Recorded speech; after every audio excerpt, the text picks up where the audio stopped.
Если ребенок рос в условиях физической или эмоциональной депривации от родителей или других значимых взрослых, то есть когда ребенок был лишен физического или эмоционального контакта и близости, когда родители применяли к ребенку неустойчивый стиль воспитания или проявляли нестабильную заботу в виде качели от полного равнодушия до гиперопеки, или в целом всегда были холодны, отстранены, возникает вопрос, а как это повлияло на личность ребенка и в последующем на взрослого человека?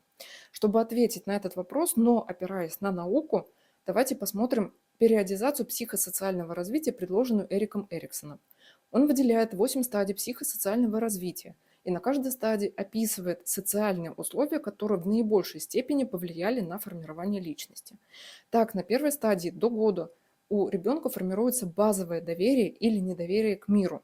Если в этот период физические и эмоциональные потребности ребенка были удовлетворены, то, соответственно, формируется доверие. Про остальные этапы в описании.